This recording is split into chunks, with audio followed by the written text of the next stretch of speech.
In Hubballi on Monday, representatives of teachers, students and educational experts met with Vidhana Parishad Chairman Basavaraj Horati to express concerns over the state government's recent decision regarding Hindi language examinations. The government had announced that marks in the Hindi language exam would not be considered for grades, a move that has sparked confusion among students and parents. Teacher and student representatives urged that Hindi should remain a compulsory subject and that its marks should count toward final grades.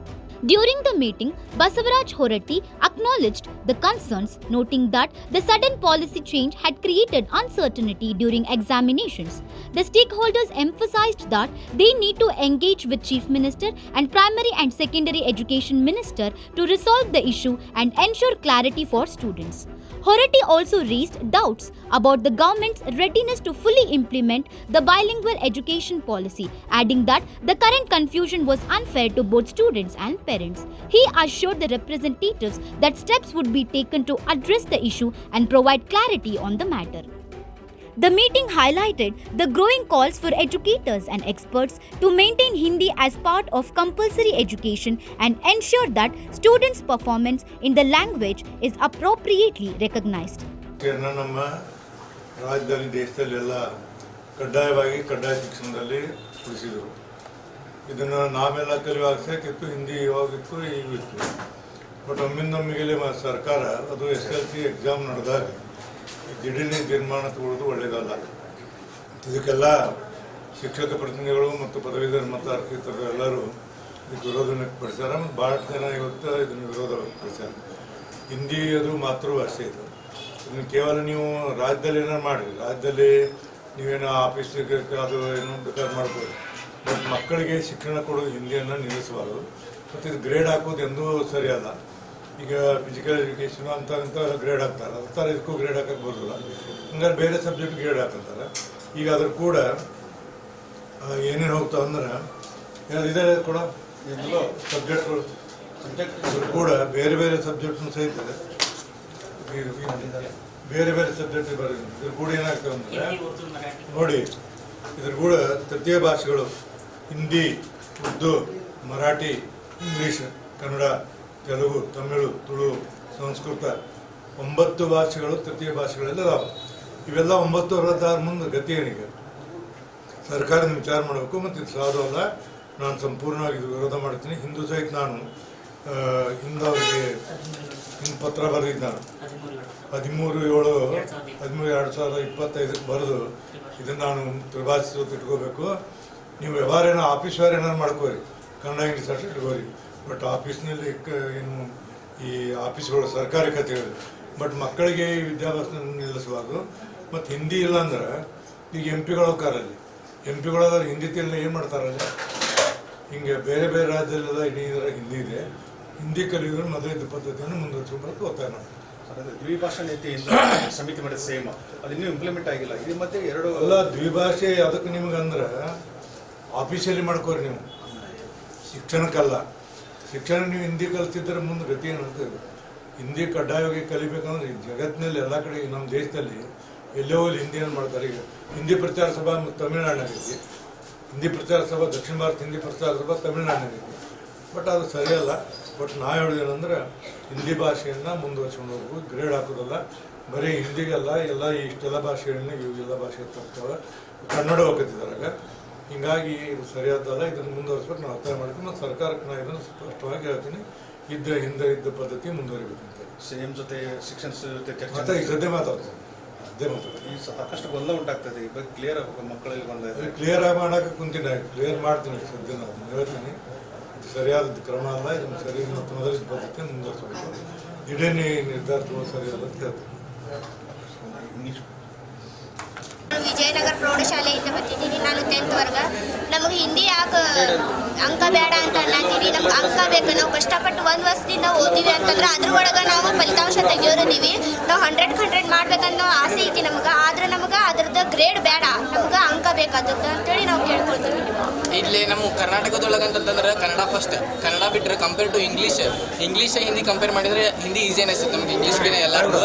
ಅದು ಈಗ ಹಿಂದಿನ ಮಟ್ಟಿಗೆ ನಾವು Hindi out of out ಮಾಡೋ ಅಭ್ಯಾಸ ಮಾಡಿಬಿಟ್ಟಿದ್ದೀವಿ ಇಡೀ ವರ್ಷಕ್ಕೆ. Out of out ಮಾಡ್ದೇವಲ್ಲ ಅದ್ರಾಗ ಮತ್ತು ಹಿಂದಿನ ತೆಗೆದಂದ್ರೆ ಅವ್ರು ಸ್ಕೋರ್ ಇನ್ಕ್ರೀಸ್ ಆಗೋಂಗಿಲ್ಲ, ಸ್ಕೋರಿಗೆ ಹೊಡೆದು ಬೀಳ್ತೈತಿ. ಮತ್ತು ಇದಕ್ಕಾಗಿ ಹಿಂದಿ ಬೇಕಾಗುತ್ತೆ. ನನ್ನ ಹೆಸರು ವಿಶಾಲ ಮಾಡಿ, ನಾನು ವಿಜಯನಗರ ಪ್ರಾಕ್ಟೀಸ್ ಉಣ್ಕಲಿಂದ. ನಮ್ಗೆ ಹಿಂದಿ ಒಂದು ದಿನ ಹಿಂದಿದ್ದಾಗ ಹೇಳಿದಾರೆ, ಬಟ್ ಅದು ನಾವು ಇಂಗ್ಲೀಷ್ ಸ್ಕೋರ್ ಕಮ್ಮಿ ಮಾಡಿದ್ರು ಕೂಡ ಹಿಂದಿ ಒಳಗೆ ನಾವು ಗ್ರೇಡ್ ಅಂದ್ರೆ ಪರ್ಸೆಂಟೇಜ್ ಮಾಡ್ತೀವಿ ಅಂತ ಹೇಳ್ಕೊಂಡು ನಾವು ಆ ಧೈರ್ಯದ ಮೇಲೆ ಇದ್ದೀವಿ. ನಮ್ಗೆ ಬೇಕಾಗಿದ್ದು ಗ್ರೇಡ್ ಬೇಡ, ನಮ್ಗೆ ಫಸ್ಟ್ ಪರ್ಸೆಂಟೇಜ್ ಬೇಕಾ, ಅಂಕ ಬೇಕು. ಆಮೇಲೆ ನೀವು ಹೊರೆ ಆಗಿದ್ದೀರಿ, ನಮ್ಗೆ ಹೇಳ್ತೀರಿ ವಿದ್ಯಾರ್ಥಿಗಳಿಗೆ ಹೊರೆ ಆಗಿದೆ, ಯಾವುದೇ ರೀತಿ ಹೊರೆ ಆಗಿಲ್ಲ.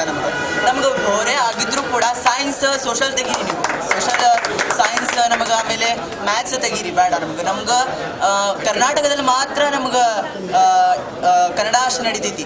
ಕರ್ನಾಟಕ ಬಿಟ್ಟು ಹೊರಗೆ ಹೋದ್ರೆ ಇಂಗ್ಲೀಷ್ ಮತ್ತು ಬಿಟ್ಟರೆ ಹಿಂದಿ ನಡಿತೈತಿ. ಸೊ ನಾವು ನಮ್ಗೆ ಯಾವುದೇ ರೀತಿ ಹೊರೆ ಆಗಿಲ್ಲ ಮತ್ತು ತೆಗಿಲಿಕ್ಕೂ ಹೋಗಬೇಕು.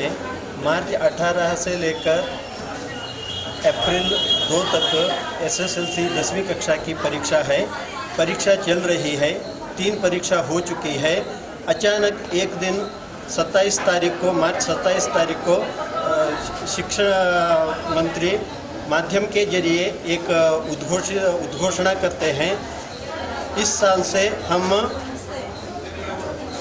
तृतीय भाषा के रूप में जो लैंग्वेज यहाँ पढ़ाई की जा रही है उनको अंक के रूप में परिगणना नहीं करते हैं, सिर्फ श्रेणी के रूप में देते हैं। इस तरह की परीक्षा बीच में शिक्षा मंत्री की ये जो पत्रिका माध्यम है, ये छात्रों में बहुत ही दुविधा उत्पन्न करती है। इतना ही नहीं, आगे की परीक्षा में वो पढ़ने के लिए भी सक्षम नहीं होते हैं।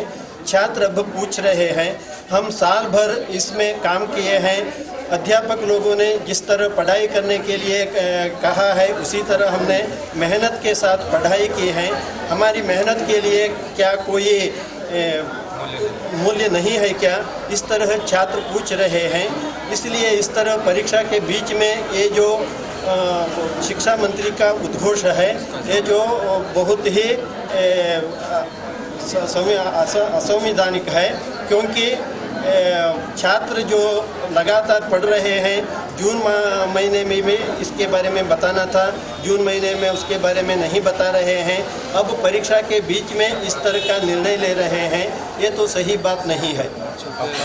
बच्चों के भविष्य के लिए, बच्चों के मन में परीक्षा के संदर्भ में अवसर पर इस तरह दुविधा उत्पन्न हो रही है। विषय हमको सरल है, हम उस विषय को ज़्यादा मेहनत से पढ़ते हैं, मेहनत का फल मीठा होता है. ಆದರೆ ಇಲ್ಲಿ ಪರಿಶ್ರಮ ಇದೆ, ಆದರೆ ಫಲನೇ ಇಲ್ಲ. ನಮ್ಮಂಥ ವಿದ್ಯಾರ್ಥಿಗಳು ಹಿಂದಿ ವಿಷಯವನ್ನು ನಾವು ಬಹಳ ಪರಿಶ್ರಮದಿಂದ ಓದಿರುತ್ತೇವೆ. ಅದು ನಮಗೆ ಸ್ಕೋರಿಂಗ್ ಸಬ್ಜೆಕ್ಟ್ ಯಾವುದೇ ನಾವು ಅದನ್ನು ಟಫ್ ಅಂತ ಅಂದ್ಕೊಂಡಿರಂಗಿಲ್ಲ. ನಾವು ಕಾಲೇಜುಗಳಲ್ಲಿ ಹೋಗಬೇಕೆಂದರೆ ನಮ್ಮ ಫಲಿತಾಂಶವನ್ನು ನೋಡುತ್ತಾರೆ. ಆ ಫಲಿತಾಂಶವನ್ನು ಹೆಚ್ಚಿಸಲು ಸರಳವಾದ ವಿಷಯವೆಂದರೆ ಅದು ಹಿಂದಿ. ಈ ಹಿಂದಿ ವಿಷಯವನ್ನೇ ನೀವು ತೆಗೆದರೆ ಅದರ ಬದಲಾಗಿ ಗ್ರೇಡ್ ಇಟ್ಟರೆ ನಮ್ಮ ಪರಿಶ್ರಮಕ್ಕೆ ಯಾವುದೇ ಪ್ರತಿಫಲ ಸಿಗುವುದಿಲ್ಲ. ಹಾಗೆಯೇ ನಾನು ಮಾನ್ಯ ಶಿಕ್ಷಣ ಸಚಿವರಿಗೆ ಕೇಳಿದುಕೊಳ್ಳುವುದೇನೆಂದರೆ, ತಮಿಳುನಾಡಿನಲ್ಲಿ ನಾವು ಕೇಳಿರುವ ಹಾಗೆ ಅಲ್ಲಿ ಹಿಂದಿ ವಿಷಯವನ್ನು ಬಹಳ ಜಾಸ್ತಿ ಪರಿಗಣಿಸುವುದಿಲ್ಲ, ಅದನ್ನು ಕಡೆಗಣಿಸಿ ನೋಡುತ್ತಿದ್ದಾರೆ. ಆದರೆ ನಮ್ಮ ಕರ್ನಾಟಕದಲ್ಲಿ ಅದು ಆಗುವುದು ಬೇಡ. ನಾವು ಅನ್ಯ ರಾಜ್ಯಗಳೊಂದಿಗೆ ವ್ಯವಹರಿಸಲು ನಾವು ಈಗ ಇಲ್ಲಿ ಕಾಲೇಜ್ ಮುಗಿಸಿ ನಾವು ಜಾಬ್ ಹುಡುಕೊಂಡು ಬೇರೆ ರಾಜ್ಯಗಳಿಗೆ ಹೋದರೆ ನಮಗೆ ಅವರ ಭಾಷೆ ಬರುವುದಿಲ್ಲ. ಉದಾಹರಣೆಗೆ ಮರಾಠಿ, ತಮಿಳು, ತೆಲುಗು ಇತ್ಯಾದಿ ಭಾಷೆಗಳು ಬರುವುದಿಲ್ಲ. ಆದರೆ ನಮ್ಮ ಭಾರತ ದೇಶದಲ್ಲಿ ಕಾಮನ್ ಆದ ಭಾಷೆ ಎಂದರೆ ಅದು ಹಿಂದಿ. ಇದನ್ನೇ ನಾವು ಕಲಿಯಲು ಬಿಟ್ಟರೆ ನಮಗೆ ಹಿಂದಿ ಏನೂ ಬರುವುದಿಲ್ಲ. ಹಾಗೆಯೇ ನಾವು ಅನ್ಯ ರಾಜ್ಯಗಳೊಂದಿಗೆ ವ್ಯವಹರಿಸಲು ಬರುವುದಿಲ್ಲ. ಹಾಗೆ ನಾವು ನೋಡಿದ ಹಾಗೆ ನಮ್ಮ ಭಾರತ ದೇಶದಲ್ಲಿ ಸುಮಾರು 17ಕ್ಕೂ ಹೆಚ್ಚು ರಾಜ್ಯಗಳಲ್ಲಿ ಹಿಂದಿ ಪ್ರಮುಖ ಭಾಷೆ. ಇದನ್ನೇ ನಾವು ಬಿಟ್ಟರೆ ಅವರೊಂದಿಗೆ ಏನು ವ್ಯವಹರಿಸಬೇಕು? ಹಾಗೆಯೇ ನಾವು ನೋಡಿರುವ ಹಾಗೆ ನಮ್ಮ ಪ್ರಧಾನಮಂತ್ರಿಗಳು, ಗೃಹ ಮಂತ್ರಿಗಳು, ರಾಷ್ಟ್ರಪತಿಗಳು ಇವರೆಲ್ಲ ಹಿಂದಿ ಭಾಷೆಯಲ್ಲೇ ವ್ಯವಹರಿಸುತ್ತಾರೆ. ಆದರೆ ನಮ್ಮ ಕರ್ನಾಟಕದಲ್ಲಿ ರಾಜ್ಯದಲ್ಲಿ ಇಟ್ಟುಕೊಂಡು ಈ ಹಿಂದಿ ಭಾಷೆಗೆ ಬಹಳ ಕಡೆಗಣಿಸಿ ನೋಡಿದರೆ ಅವರು ಮಾತನಾಡಿರುವುದು ನಮ್ಮಂತಹ ಜನಸಾಮಾನ್ಯರಿಗೆ ಅದು ಏನೂ ಅರ್ಥವಾಗುವುದಿಲ್ಲ. ಹಾಗೆ ಹಿಂದಿ ಭಾಷೆಯನ್ನು ನಾವು ಬಹಳ ಅದಕ್ಕೆ ಪರಿಗಣಿಸಿ ನೋಡಬೇಕು. ನಾವು ಹಿಂದಿ ವಿಷಯಕ್ಕೆ ಅದನ್ನು ಕಡೆಗಣಿಸಿ ನೋಡಲೇಬಾರದು. ಹಿಂದಿ ವಿಷಯವನ್ನು ನಾವು ತುಂಬ ಚೆನ್ನಾಗಿ ಓದಿ ಹಾಗೆ ಹಿಂದಿ ವಿಷಯಕ್ಕೆ ಏನು ಸ್ಥಾನವಿದೆಯೋ ಅದನ್ನು ಕಲ್ಪಿಸಿಕೊಡು ಎಂದು ನಾನು ಮಾನ್ಯನಿಗೆ ಕೇಳಿಕೊಳ್ಳುತ್ತೇನೆ. ಧನ್ಯವಾದಗಳು.